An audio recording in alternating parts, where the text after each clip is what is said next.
السلام علیکم، welcome back طلبہ۔ ابھی ہم نے پچھلی ویڈیو میں جو ہے پہلے 5 اشعار کی تشریح کو ہم نے پڑھا۔ اب ہم جو ہے شعر نمبر 5 کا جو اضافی شعر ہے وہ میں آپ کو وہ شامل کر سکتے ہیں۔ وہ شعر یہ ہے: عشق کی ایک جست نے طے کر دیا قصہ تمام، اس زمین و آسماں کو بہ قرار سمجھا تھا میں۔ اب ہے شعر نمبر 6: نہ پوچھ ان خرقہ پوشوں کی، ارادت ہو تو دیکھ ان کو، ید بیضا لیے بیٹھے ہیں اپنے آستینوں میں۔ اب ان کے ہیں الفاظ معنی۔ خرقہ پوشوں، پیوند لگا لباس پہننے والے، یعنی پھٹا پرانا لباس پہننے والے۔ ارادت کہتے ہیں عقیدت کو، کسی کا احترام بھی کہا جاتا ہے اور کسی پر اعتقاد یعنی عقیدہ رکھنا، یقین رکھنا بھی کہا جاتا ہے۔ ید بیضا، ید بیضا کہتے ہیں چمکتا ہوا ہاتھ۔ حضرت موسیٰ علیہ السلام کا معجزہ، جب حضرت موسیٰ علیہ السلام کو اللہ تعالیٰ نے یہ معجزہ عطا کیا تھا کہ جب وہ اپنا ہاتھ اپنے بازو میں ڈالتے یا اپنے آستینوں میں سے باہر نکالتے تو وہ چمکتا ہوا ہوتا۔ ٹھیک ہے، یہ ان کا معجزہ ہے۔ آستینوں ہوتا ہے کپڑے کے بازو۔ اب ہم آ جاتے ہیں شعر نمبر 6 کے مفہوم کی طرف۔ تم ان درویشوں اور صوفیوں کے اعتقاد نہ پوچھ، ان کے پاس تو وہ معجزات ہیں کہ عقل دنگ رہ جائے۔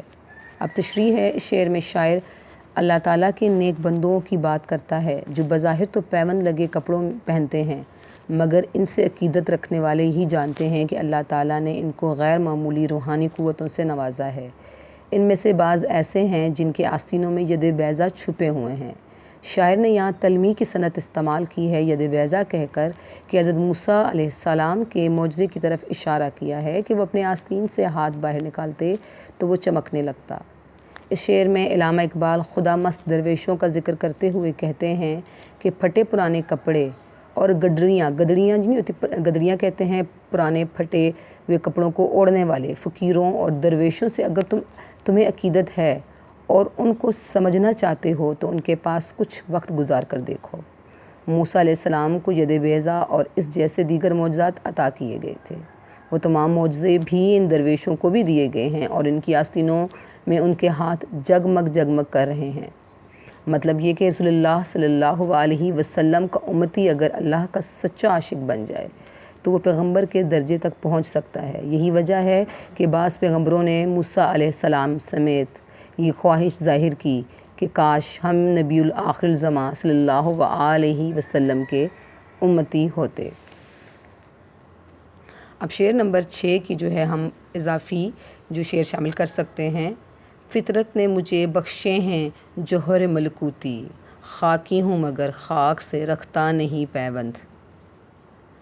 اب آ جاتے ہیں ہم لوگ شعر نمبر 7 کی طرف۔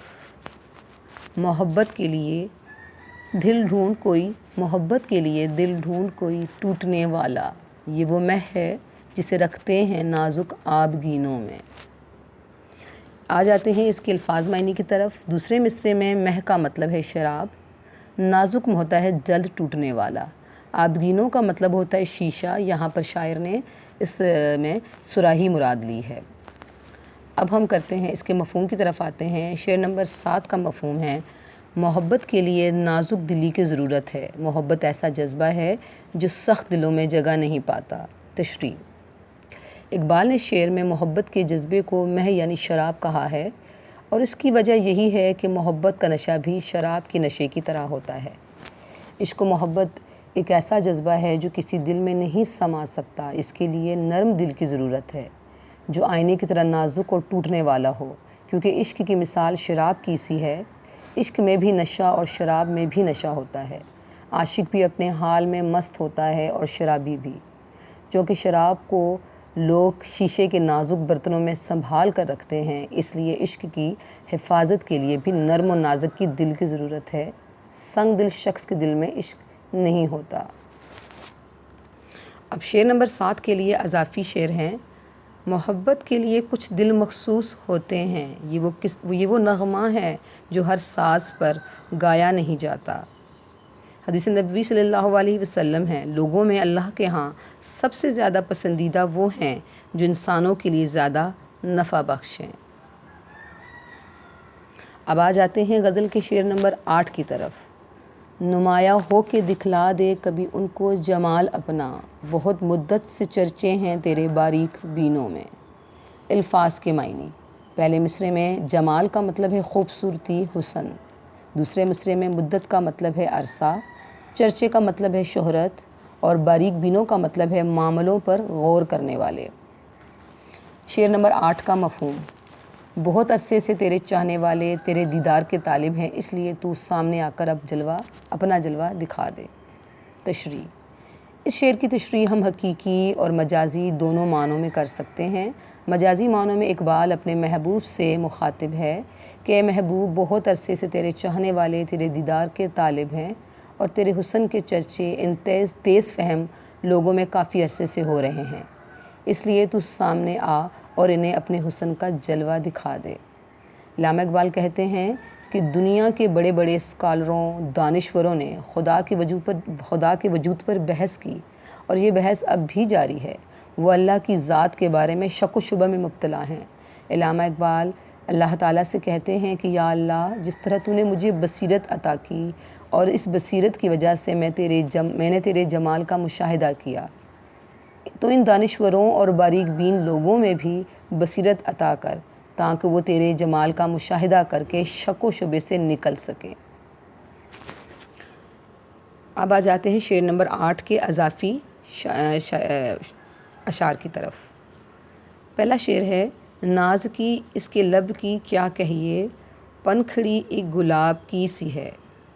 اب حقیقی معنوں میں جو شعر آپ لکھ سکتے ہیں: جھلک پردے کی تھی جس نے اڑائے ہوش موسیٰ کے، خدا معلوم کیا ہوتا اگر دیدار ہو جاتا۔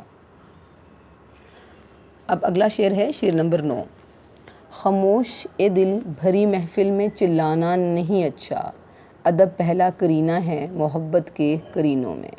خاموش کا مطلب یہاں پر شاعر نے چپ یعنی خاموش ہونے کا لفظ استعمال کیا ہے۔ چلانا شور کرنا، کرینہ طریقہ سلیقہ۔ اب آتے ہیں شعر نمبر 9 کے مفہوم کی طرف۔ اے دل خاموش ہو جا بھری محفل میں، اپنی مشکلات پر واویلا نہ کر، کیونکہ محبت کا پہلا تقاضا جو ہے وہ صبر ہے۔ اب آتے ہیں تشریح کی طرف۔ اس شعر میں شاعر کہتے ہیں کہ محبت کا راستہ بہت کٹھن اور آزمائش طلب ہوتا ہے، اس میں بہت سی مشکلات اور مصائب کا سامنا کرنا پڑتا ہے۔ علامہ اقبال کہتے ہیں کہ محبت کا پہلا اصول یہ ہے کہ عاشق اپنے محبوب کے آگے خاموش کھڑا رہے اور اس کا انداز بڑا مؤدبانہ ہو۔ اس لیے وہ اپنے دل سے مخاطب ہو کر کہتا ہے کہ اے دل، تو محبوب کے روبرو کیوں چلاتا اور آہوزاری کرتا ہے؟ چلانا اور شور مچانا بے ادبی ہے۔ اس حرکت سے تمہیں عاشقوں کی فہرست سے خارج بھی کیا جا سکتا ہے۔ محبوب کے آگے ہر دم عاجزی کا مظاہرہ کرنا چاہیے تاکہ اس کو تم پر رحم آ جائے، اس کے دل میں تمہارے لیے ہمدردی پیدا ہو جائے، اور شور مچا کر چیخ کر تو محبوب کو اپنی طرف مائل نہیں کر سکتا۔ یہاں پر اگر ہم حقیقی معنوں میں اس شعر کی تشریح کی طرف جائیں تو یہاں پر حضور پاک صلی اللہ علیہ وسلم کی محفل میں بیٹھنے والوں کو یہ کہا گیا ہے کہ تم اگر حضور پاک صلی اللہ علیہ وسلم سے محبت کرتے ہو اور ان کے امتی ہو تو ان کی محفل میں جب تم بیٹھو تو ادب کا لحاظ رکھو۔ ادب ایک پہلا ہے کرینہ ہے کہ جو کہ آپ کی محبت کی پہلی منزل ہے، جو کہ آپ کو آگے لے کر جاتی ہے۔ اگر تم نبی پاک صلی اللہ علیہ وسلم کی امتی ہونے پر ناز کرتے ہو، اگر تم نبی پاک صلی اللہ علیہ وسلم سے محبت کرتے ہو تو تمہیں چاہیے کہ تم ان کے بتائے ہوئے طریقوں پر چلو، ٹھیک ہے؟ اور وہ یہ کہنا چاہ رہے ہیں کہ حقیقی معنوں میں کہ محبت کا تقاضا یہی ہے کہ اس میں صبر کیا جائے، اور سب سے پہلا جو کرینہ ہے وہ ادب و احترام ہے۔ اب ہے شعر نمبر 9 کے اضافی جو شعر ہے: یہ عشق نہیں آساں بس اتنا سمجھ لیجئے، ایک آگ کا دریا ہے اور ڈوب کر جانا ہے۔ اب آ جاتے ہیں اس غزل کے آخری شعر کی طرف۔ آخری شعر ہے: برا سمجھوں انہیں مجھ سے تو ایسا ہو نہیں سکتا، کہ میں تو خود بھی ہوں اقبال اپنے نکتہ چینوں میں۔ یہاں پر نکتہ چینوں سے مراد ہے عیب ڈھونڈنے والا، تنقید کرنے والا، اعتراض کرنے والا۔ اس غزل کا سب سے پہلے ہم مفہوم دیکھیں گے۔ میں لوگوں کی نکتہ چینی کو برا نہیں سمجھتا، کیونکہ جب میں خود اپنے اندر عیب تلاش کرتا ہوں تو میں دوسروں کو برا کیسے کہہ سکتا ہوں۔ تشریح: تشریح ہے غزل کے مقطع یعنی آخری شعر میں شاعر کہتا ہے کہ جو لوگ مجھ پر تنقید کرتے ہیں اور میری ذات میں خامیاں تلاش کرتے ہیں، میں انہیں غلط خیال نہیں کرتا، کیونکہ جب وہ میری خامیوں کی نشاندہی کرتے ہیں تو مجھے انہیں سدھارنے کا موقع ملتا ہے، اور میں اس لیے بھی ان کی تنقید اور نکتہ چینیوں کو برا نہیں کہتا۔ اس غزل کے آخری شعر میں علامہ اقبال نے ان لوگوں کی غلط فہمی دور کرنے کی کوشش کی ہے جو کہ اقبال کے بدخواہ ہیں، جنہوں نے اقبال پر فتوے لگائے اور جن کا خیال تھا کہ اقبال ان سے نفرت کرتا ہے۔ ان سے مخاطب ہو کر اقبال کہتے ہیں کہ میری نظروں میں ایک شخص بھی برا نہیں، مجھے تمام لوگوں سے محبت ہے اور میں ہر ایک کو اپنے آپ سے اچھا اور برتر سمجھتا ہوں۔ میں دوسرے لوگوں پر نکتہ چینی کیسے کر سکتا ہوں اور ان کو برا کیسے کہہ سکتا ہوں؟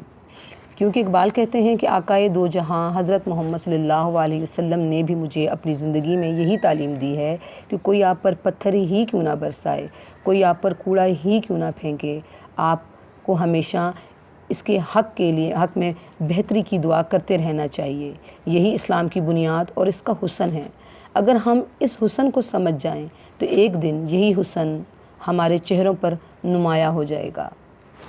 یہ ہمارا غزل کا آخری شعر تھا جس کو ہم نے بھی پڑھا۔ اب آ جاتے ہیں ہم سب سے آخر میں تدریسی مقاصد کی طرف۔ اس جو پوری غزل کا جو مقصد ہے جو طلباء وہ یہ ہے کہ طلباء میں اقبال کے دیگر جو اور شعری اور نثری تصنیف کے مطالعے کا شوق پیدا کرنا، کیونکہ طلباء آپ کے لیے جو اس ٹائم سب سے بہتر چیز ہے وہ آپ کا مطالعہ ہے۔ آپ جتنے بھی اضافی کتابوں کا مطالعہ کریں گے، جتنے بھی اضافی جو ہے آپ کی معلومات میں اضافہ ہوگا، تو ایک آپ بہترین طالب علم بن سکیں گے۔ یہی اس کا تدریسی مقصد ہے اور یہی اس کا اختتام ہے۔ اللہ آپ سب کا نگہبان۔ اللہ حافظ۔